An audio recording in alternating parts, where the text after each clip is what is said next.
وعباد الرحمن الذين يمشون على الأرض هونا وإذا خاطبهم الجاهلون قالوا سلاما والذين يبيتون لربهم سجدا وقياما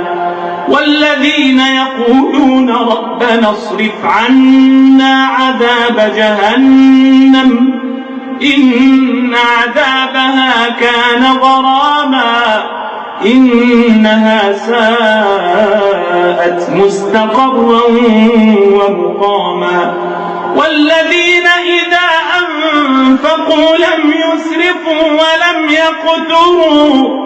وكان بين ذلك قواما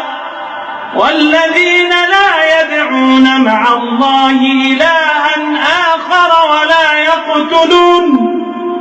ولا يقتلون النفس التي حرم الله إلا بالحق ولا يزنون ومن يفعل ذلك يلقى أثاما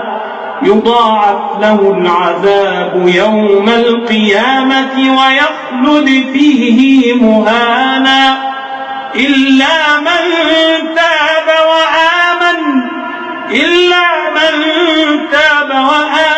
وعمل عملا صالحا فأولئك يبدل الله سيئاتهم حسنات وكان الله غفورا رحيما ومن تاب وعمل صالحا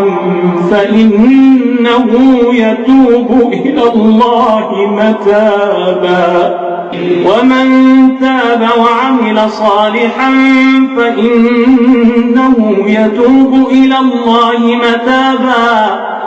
والذين لا يشهدون الزور وإذا مروا باللغو مروا كراما والذين إذا ذكروا بآيات ربهم لم يخروا عليها صما وعميانا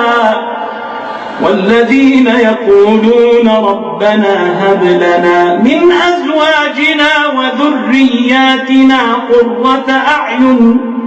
قرة أعين واجعلنا للمتقين إماما أولئك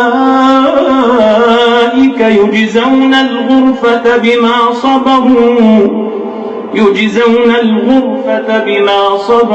ويلقون فيها تحية وسلاما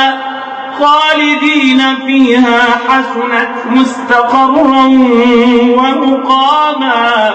قل ما يعبأ بكم ربي لولا دعاؤكم فقد كذبتم فسوف يكون لزاما.